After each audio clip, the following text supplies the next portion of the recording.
Warning: this episode contains descriptions of graphic violence that some may find disturbing. Listener discretion is advised.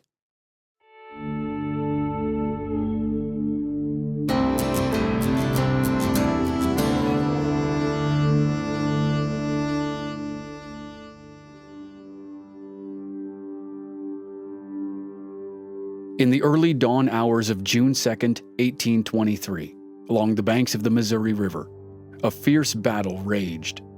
Amid the echoing of gunfire and war cries, Hugh Glass, a man of rugged endurance and indomitable spirit, followed the shouted orders of Jedediah Smith.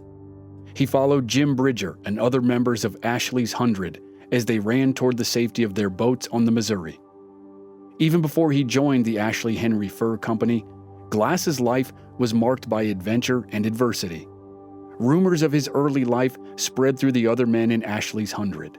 Some said he was born in Pennsylvania and had once been captured as a sailor by the notorious New Orleans pirate Jean Lafitte and held for 2 years, escaping only by jumping overboard and swimming to Galveston Island.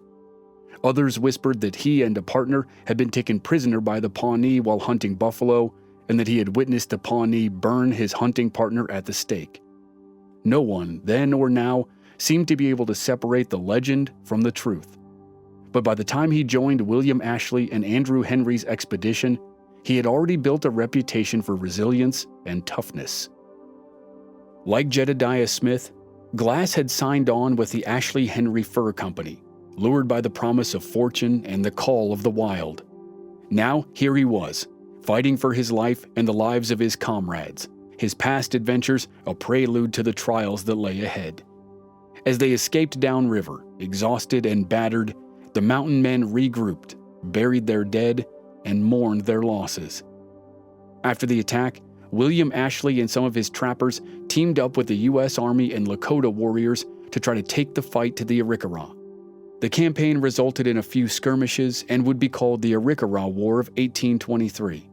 But it wasn't the decisive blow against the Arikara that Ashley hoped it would be. Either way, the campaign worked in Ashley's favor.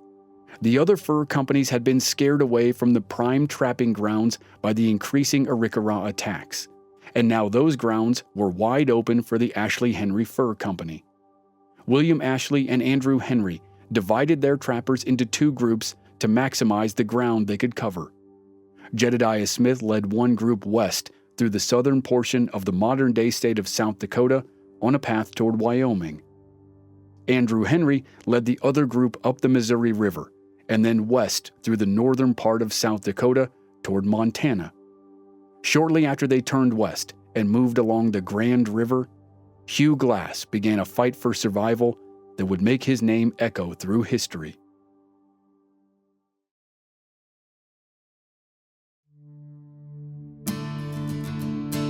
From Black Barrel Media, this is an American Frontier series on legends of the Old West. I'm your host, Chris Wimmer, and this season we're beginning regular stories of the earliest days of American expansion across the continent. In this series, we'll focus on the lives and legends of mountain men Jedediah Smith, Hugh Glass, and Jeremiah Johnson. This is Episode 3, Hugh Glass, the Grizzly Bear.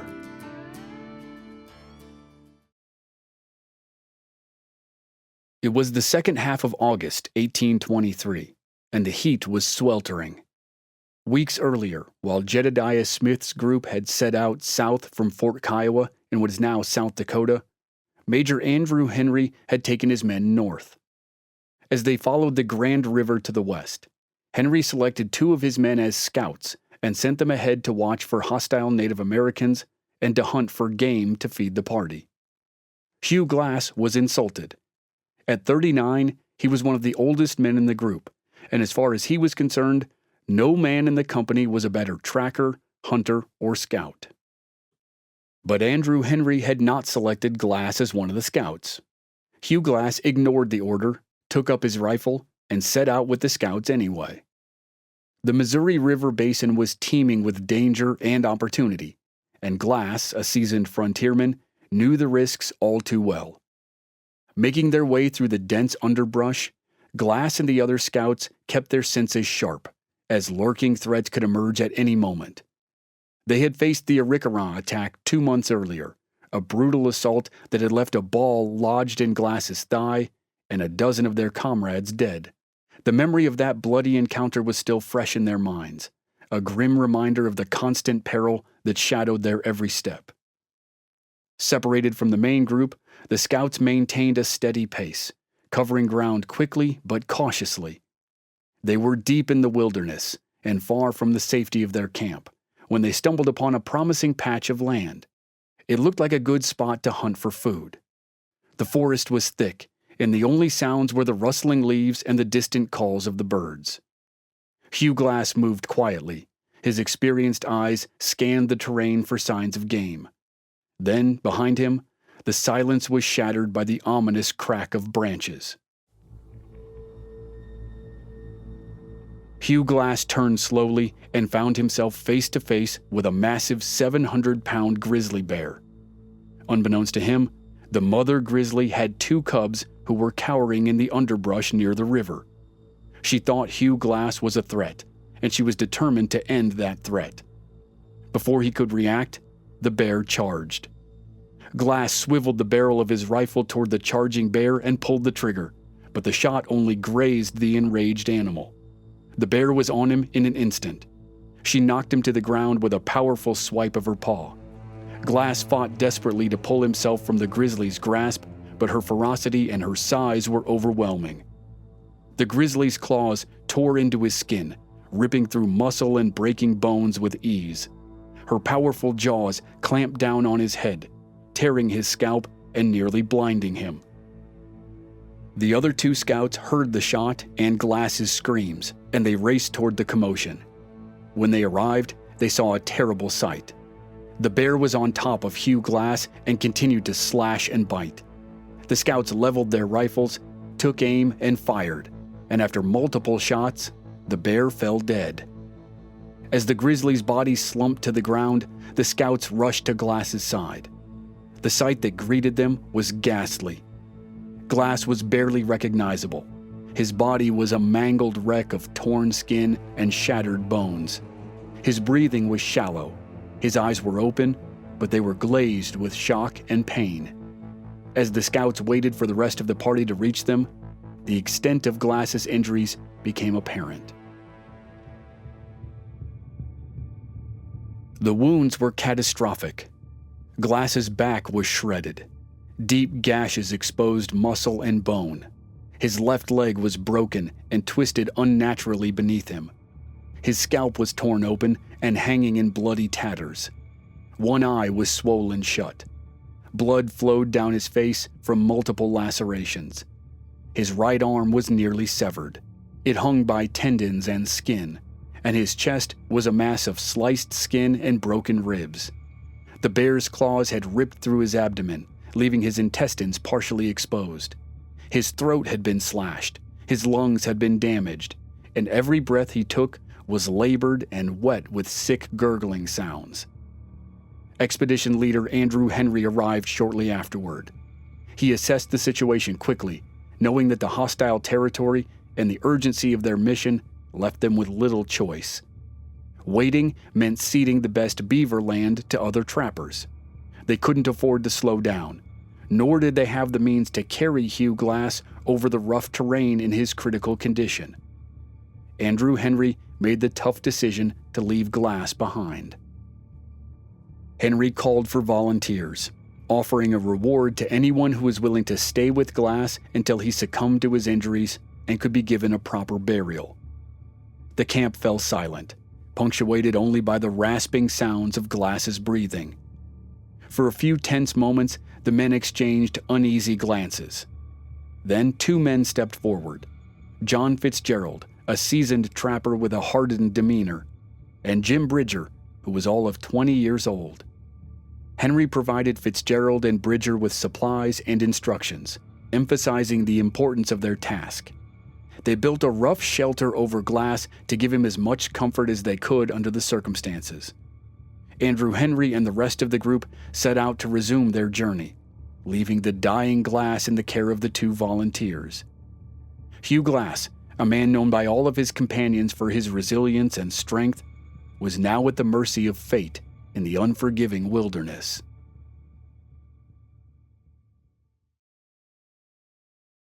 When Andrew Henry and the rest of the trappers disappeared from sight, John Fitzgerald and Jim Bridger set to work constructing a makeshift camp next to Hugh Glass. They set up a rough shelter for their injured comrade and covered him in the hide of the bear that had attacked him, and waited for him to die. As the hours of the grim vigil passed, the severity of Glass's condition weighed heavily on them. Every breath Glass took was a painful rasp. He was too weak to swat away the flies that explored his injuries. His wounds, deep and festering, showed no signs of improvement, and infection seemed inevitable in the sweltering summer heat. Fitzgerald grew increasingly impatient. He had seen men die from far less severe injuries, and he was convinced that Glass's death was imminent.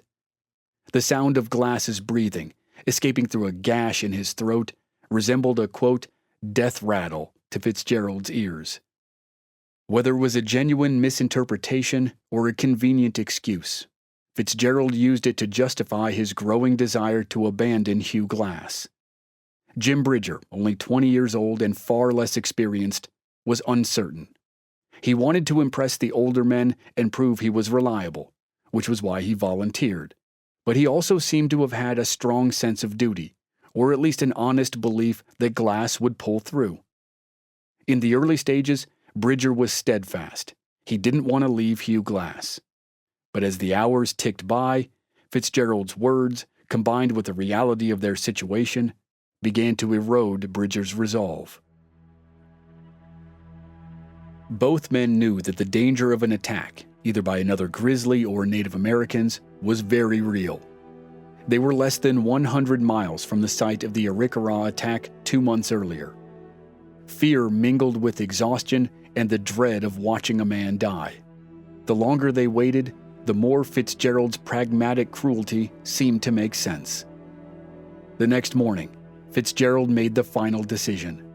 They would take Glass's rifle and knife, essential tools for their own survival, and leave him to what they believed was his inevitable fate. As they prepared to depart, Fitzgerald stood over Glass, who was barely conscious. Fitzgerald grabbed Glass's rifle and knife and secured them with his own gear. Bridger hesitated, looking at Glass's broken body, but eventually followed Fitzgerald's lead. The two men left the rough shelter, cast one final glance at the man they were abandoning, and disappeared into the woods. They crossed a lot of territory and reunited with Henry and his men at the mouth of the Yellowstone River. They showed Henry Glass's rifle and knife as proof that they had buried the dead man. In thanks, Henry let Fitzgerald keep the rifle and handed the knife to Bridger.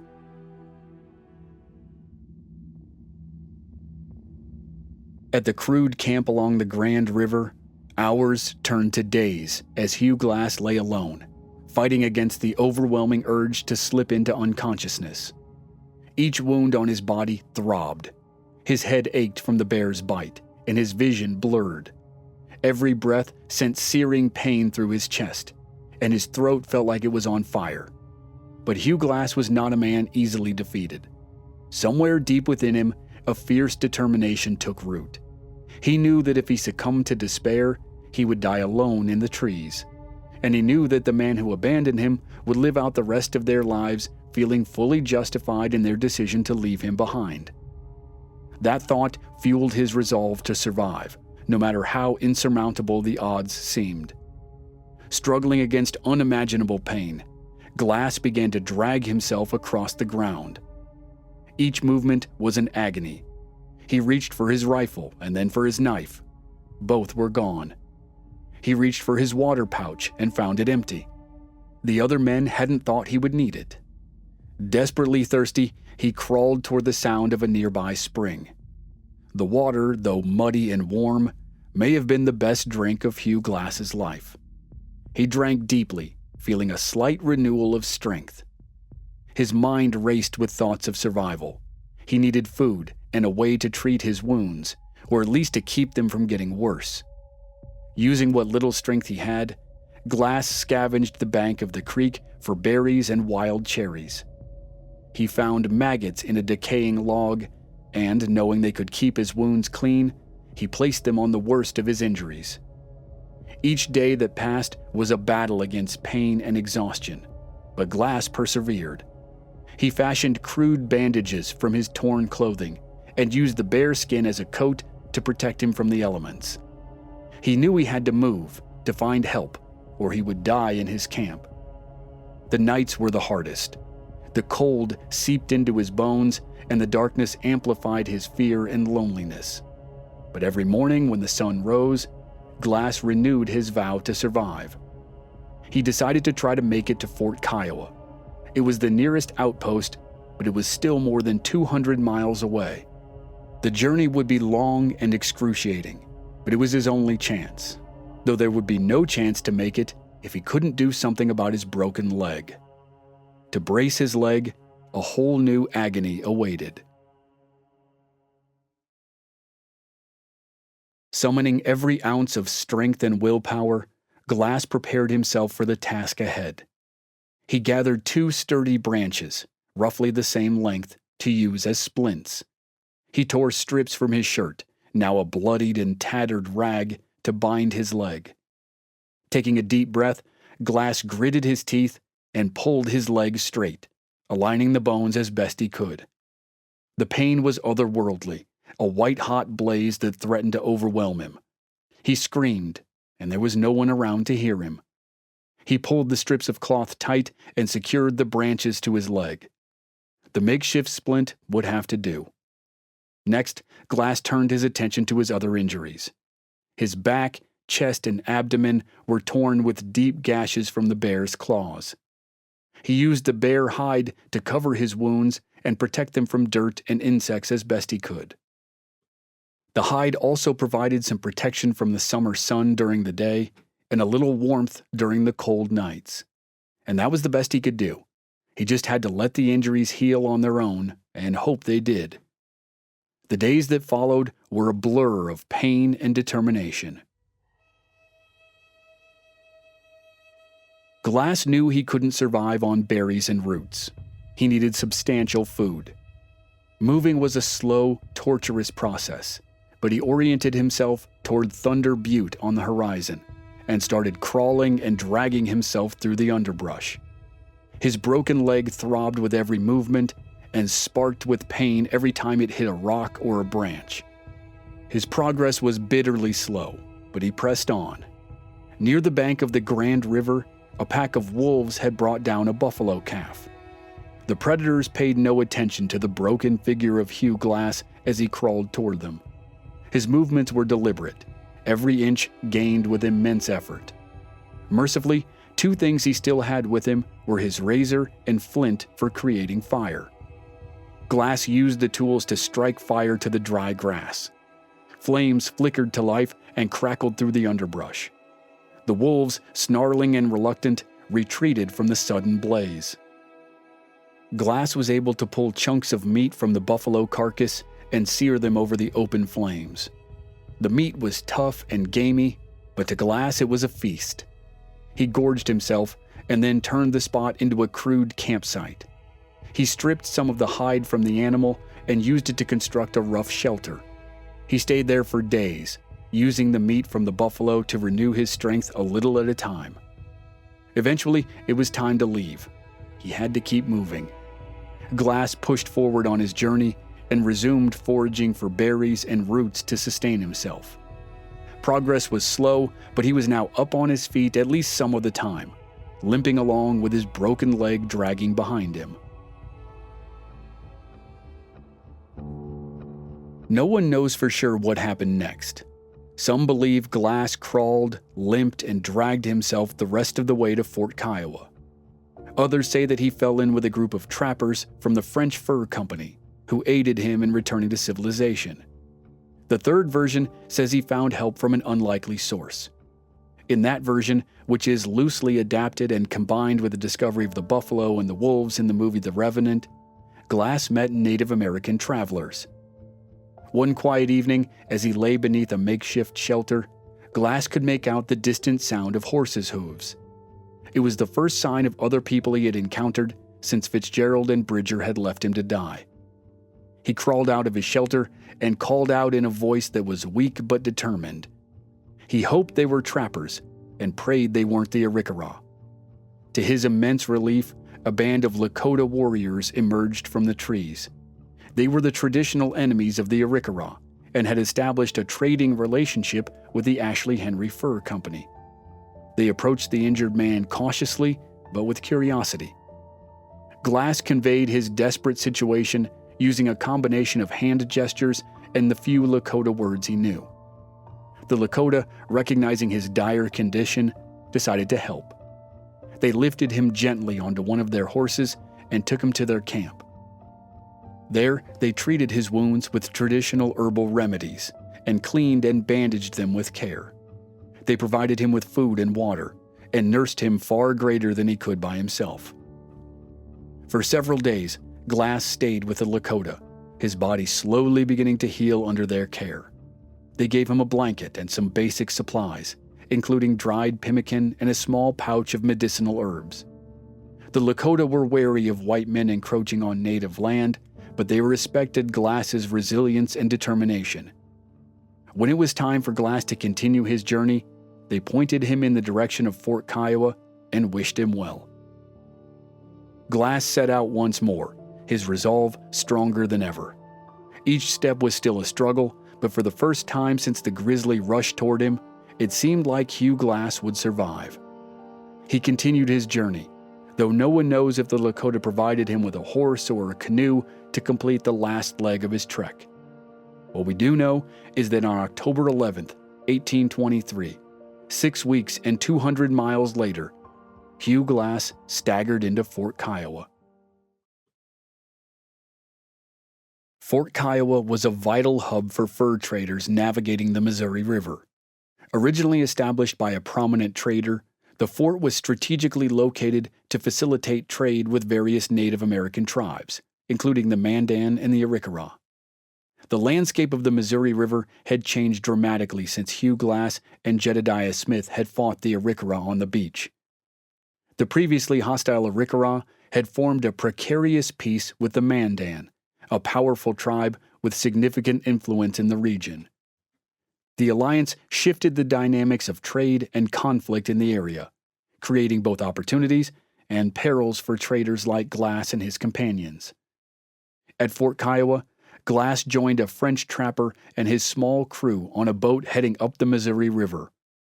Their mission was to trade with the Mandan and continue to Fort Henry, near the mouth of the Yellowstone River. As they navigated the treacherous waters of the Missouri, tensions ran high. Each bend of the river could conceal an Arikara war party. Toussaint Charbonneau, one of the crew members, feared an imminent Arikara attack and requested permission to travel overland, promising to rendezvous with the boat further upriver. His request was granted, and he set off on foot. Shortly thereafter, Hugh Glass also decided to take the overland route, driven by a sense of urgency and a desire to reach Fort Henry more swiftly. The decision proved fortuitous for Glass and Charbonneau. The day after they left, the remaining crewmen were ambushed by the Arikara. The attack was swift and brutal, leaving no survivors. Glass eventually encountered Charbonneau at a Mandan village. The Mandan, aware of the Arikara threat, offered them shelter and provisions. Despite the relative safety provided by the Mandan, Glass was haunted by the dangers that lay ahead. The journey to Fort Henry required passing through territories controlled by the Blackfeet and other tribes who were known for their hostility toward intruders. Undeterred, Glass pressed on. His mind was focused on revenge against John Fitzgerald, the man who had abandoned him after the bear attack. On November 20th, 1823, Hugh Glass arrived at Fort Tilton, near present-day Bismarck, North Dakota. His stay was brief, and he pushed on, driven by a singular purpose. Unknown to Glass, Fitzgerald was nearby. As Glass left Fort Tilton and continued to move overland toward Fort Henry, Fitzgerald floated down the Missouri River and arrived at Fort Tilton the day after Glass left. At Fort Tilton, Fitzgerald learned the news that had shocked everyone before him. Hugh Glass was alive. Somehow, he had survived. And worse, he was hell-bent on finding Fitzgerald. But Glass was unaware that Fitzgerald was so close, and Glass continued his journey in the wrong direction. By December 5th, 1823, he had reached Fort Henry at the mouth of the Yellowstone River, only to find it abandoned. A note informed him that the men had moved upriver to establish a new fort at the mouth of the Bighorn River. Exhausted but resolute, Glass made his way further upriver, determined to complete a quest that he thought would lead him to John Fitzgerald. New Year's Eve, 1823, found the men at the new Fort Henry celebrating the end of a grueling year. Laughter and song filled the air, and the men were drunk on whiskey. The fort, hastily constructed and barely offering protection from the elements, was nonetheless a haven for weary trappers. As the revelry peaked, the door to the fort swung open. A ghostly figure, emaciated and scarred, staggered inside. The room fell silent as the trappers recognized the man before them was the dead man, Hugh Glass. The celebration inside the newly constructed Fort Henry came to a sudden halt when Hugh Glass stumbled through the door. His presence sent a chill through the room, turning the festive atmosphere into one of eerie silence. No one could believe their eyes. The man before them looked nothing like the Hugh Glass they had known. The Grizzly attack and his epic trek to safety had drastically altered his appearance. His body was gaunt, his face was a canvas of scars, and his once powerful voice was now a raspy whisper due to the severe wounds to his chest and throat. The men stared in disbelief, unable to reconcile the skinny, twisted figure with the robust trapper they remembered. Among them, young Jim Bridger stood frozen, his face a mask of shock and fear. He could barely comprehend that the man he had left for dead had somehow survived. Hugh Glass locked eyes with Bridger and took a step forward. His movements were slow and deliberate, each one a testament to the immense pain he had endured. The room remained silent as Hugh Glass approached Jim Bridger. Glass confirmed that he was, in fact, the man who had been attacked by the Grizzly and then robbed of his rifle and knife and left behind to die alone in the wilderness. Bridger's eyes widened as Glass continued. "I swore an oath that I would be revenged on you and the wretch who was with you. For this meeting, I have braved the dangers of a long journey. But I cannot take your life. You have nothing to fear from me. Go, you are free. For your youth, I forgive you." Bridger's relief was mixed with a deep sense of shame and guilt. For the rest of his life, while telling tall tales of his legendary exploits on the American frontier, Jim Bridger refused to talk about what had happened with Hugh Glass. And now, with the confrontation with Bridger behind him, Glass turned his focus to the future and finding John Fitzgerald. At the end of February 1824, a party of 5, including Glass, left Fort Henry carrying a message for William Ashley. Their route took them up the Powder River, across to the Platte River, and down toward Fort Atkinson, near the future city of Omaha, Nebraska.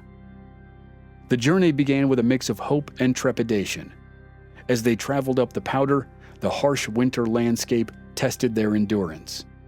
The men moved with caution, aware of the dangers that lurked in every shadow. By April 1824, they reached the Platte River, a critical juncture in their journey. There, they encountered a Native American hunting party. The hunters hailed the trappers. The trappers thought the hunters were Pawnee and therefore peaceful. The trappers dropped their guard when the hunters summoned them to the shore. The trappers were invited to a feast at the largest lodge, and only one member of the party carried a rifle. As the trappers ate, Glass was alarmed to find that the hunters were not speaking Pawnee, but instead another native tongue of which he knew a few words, Arikara. The hunting party was from the same band that had once been led by Gray Eyes, the headman during the Arikara War the previous year. Their current leader, Elk's Tongue, had been Gray Eyes' sub-chief. The hospitality was a trick.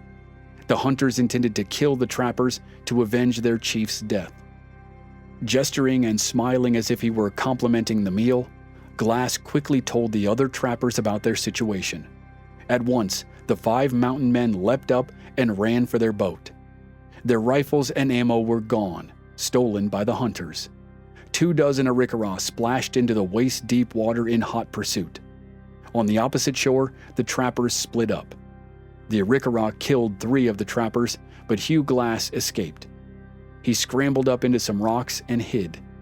He was temporarily safe, but now he had to witness the murder and mutilation of 2 of his comrades. As the sun began to set in the west, Glass crept out of his hiding spot and began the long walk east. He was around 500 miles from Fort Atkinson, and once again, Hugh Glass found himself alone in the wilderness. His rifle had been stolen, but he still had his knife. If he had to endure another long walk, at least he was in better shape than the last time. The loss of his companions was a heavy blow, but it also reignited the fierce determination that kept him alive through his previous ordeals. He knew that survival depended on his ability to remain vigilant and resourceful. As he navigated the treacherous terrain, Glass relied on his deep knowledge of the land. He moved stealthily, avoiding Arikara patrols and subsisting on whatever he could forage or hunt. Days turned to weeks as Glass made his way down the Platte River. The journey was tough, as he was still plagued by pain from wounds that weren't fully healed. The thought of reaching his destination, delivering the message to William Ashley, and then finding Fitzgerald kept him going. By the time Glass finally arrived at Fort Atkinson in late June or early July of 1824, he was a shadow of a man. But his determination paid off. He finally found John Fitzgerald. Fort Atkinson was a bustling military outpost and a stark contrast to the isolation Glass had experienced in the wilderness.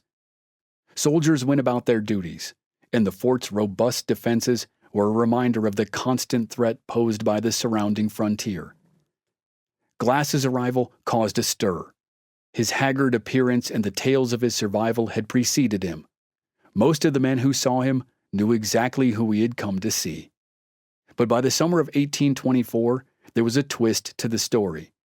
2 months earlier, John Fitzgerald had quit the mountain man life and joined the army. The former trapper now wore the blue wool of a soldier's uniform. The confrontation that had been brewing for nearly a year finally came to a head. Glass approached the man who had left him to die in the woods 10 months earlier. "Fitzgerald," Glass said in the same rough and raspy voice that Jim Bridger had heard a couple months ago. "I want my rifle." Fitzgerald offered to hand over the weapon, but Glass wanted more. He was filled with rage, and the confrontation almost certainly would have turned physical if Colonel Henry Leavenworth, the commanding officer at Fort Atkinson, hadn't been in the room. The colonel's presence forced Glass to choke down his rage.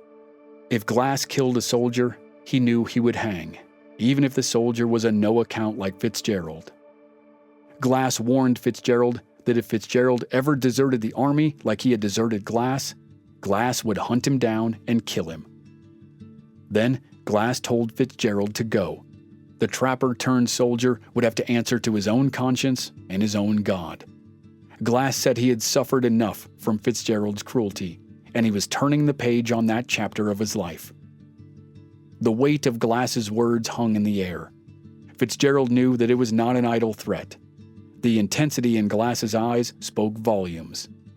Having reclaimed his rifle, Glass turned and left, and the tense standoff at Fort Atkinson marked the end of his quest for revenge. The presence of Colonel Leavenworth had prevented a bloody reckoning, but Glass's words ensured that Fitzgerald would live with fear of retribution hanging over him.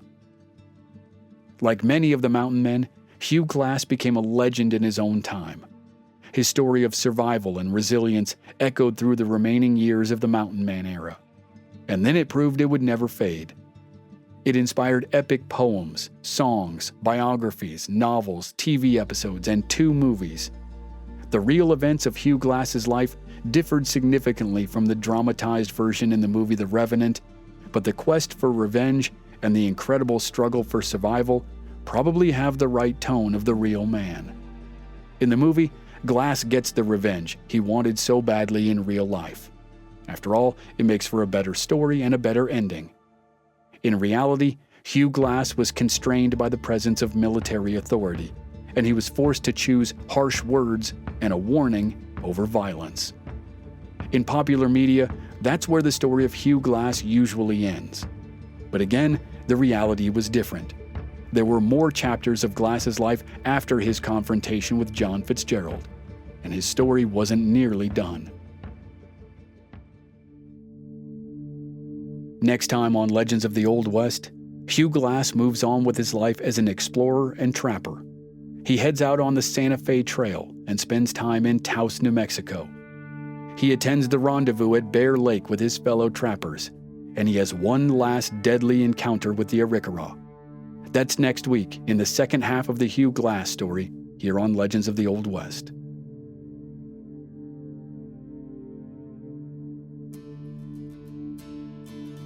Members of our Black Barrel Plus program don't have to wait week to week to receive new episodes. They receive the entire season to binge all at once with no commercials, and they also receive exclusive bonus episodes. Sign up now through the link in the show notes or on our website, blackbarrelmedia.com. Memberships are just $5 per month. This series was researched and written by Matthew Kearns. Original music by Rob Valier.